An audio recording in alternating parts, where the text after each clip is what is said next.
I'm going to say something and I want you to respond. We do this in church a lot. Maybe you can figure it out. A light shines in the darkness, and the darkness has not overcome it. So you say, and the darkness has not overcome it. You got it? A light shines in the darkness. The darkness has not overcome it. Amen. But I don't think you mean it. A light shines in the darkness. And the darkness has not overcome it. We're getting there. You know that moment at night when you turn off the last light in a room? For a second, all is total darkness. Everything around you, for a moment, is a formless void. There's neither up nor down. All seems nothingness. You know that moment? And it really is a moment, because after a second or two, your eyes adjust, and you can see just enough. You notice the light from the cable box, or from your digital clock, or from the street light streaming in between the curtains, or on some nights, the moon. And after a little while, you can walk around without too much trouble, because your eyes have adjusted to the dark. We adjust to the dark. We are adaptable. I heard a story recently of a man, Pete Rollins. He's a theologian and a philosopher. He grew up during the Troubles, as the time was called in Northern Ireland, when for decades, men carrying weapons and gunfire and periodic bombings were a weekly, if not daily, occurrence. This was his reality as a child. The Troubles began as a conflict between Catholics and Protestants and grew to engulf the whole of Northern Ireland. Later, as a grown man, he moved to London. One day, as Pete was out shopping, an explosion went off in the market, and everyone around him was ducking and screaming and running. And he kept shopping, and he thought, why is everyone running around? This was when Pete began to realize that his childhood, which he had lived through, was not everyone's childhood. That the life he had adjusted to is not the life that many others have adjusted to. He had adjusted to the darkness. I heard another story on the radio of a woman who creates funny cooking videos on YouTube, and she's become very popular. Hannah Hart's videos became so popular that she began recording other videos that weren't quite so funny about important topics in her, to her life and the lives of others.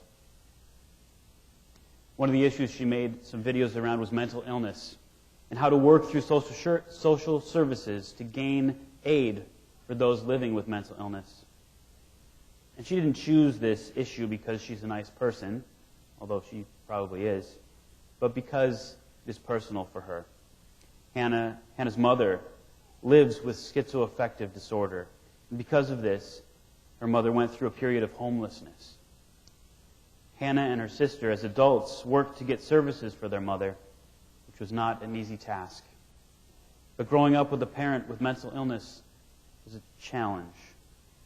The reality that Hannah and her sister lived was not the parental reality that many of us grew up with. We adjust to our surroundings. Sometimes we adjust so much that it seems there's no light in our lives. It can feel that we are alone. It can seem that there is no way out. It sometimes feels that there is not any good left in the world, and that there's no justice, and we want to give up. We can adjust to any sort of darkness. And sometimes, over a period of time, that darkness can begin to enter into our reality and change our vision. The darkness can be persuasive and can seem enticing to live in a way that says there's no hope. And yet, hope is here. Light is here, even when we don't think it is. Sometimes it's just around the corner. Sometimes we adjust our eyes so much that we don't see what we need. On Thursday, I was driving with my Christmas cards. I know that's a little late. But I forgot to go to my post office. So I was driving down Kenmore Avenue and Main Street, and I had my eyes peeled for a mailbox. First, I saw one by a CVS that I had never noticed before. And then there was one at Eggert Road I'd never seen before, even though I've driven by it thousands of times. And did you know there's a mailbox just on the other side of Main Street, over here, right over here? I didn't, but there is. And I didn't know that it was there until I looked for it.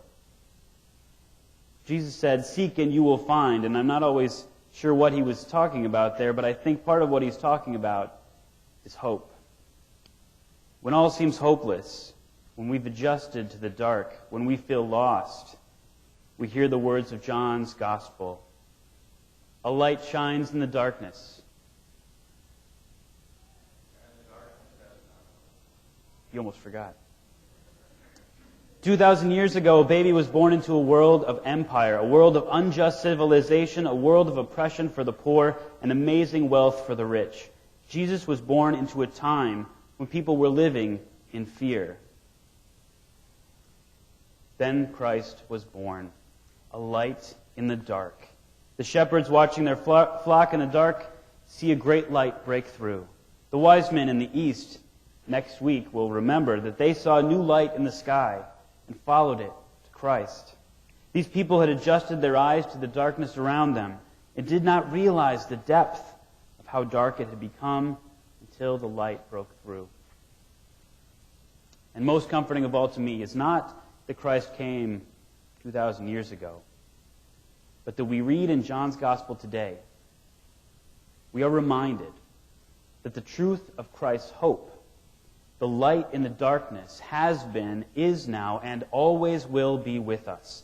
In the beginning, when God was over the formless void, the Word, Christ, was there.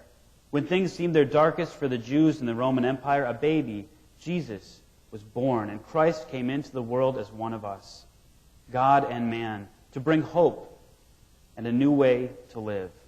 And eventually, He showed us we need not fear death, that greatest of all darkness. And today, the Word, the hope, the light in the darkness is here in our lives among us. No matter what darkness your eyes have adjusted to, no matter what your lives have adjusted to, no matter what you are going through, no matter how long winter is, no matter how long and dark the night is, Christ is here with us. Hope is here with us, just around the corner, as long as we have eyes to seek it.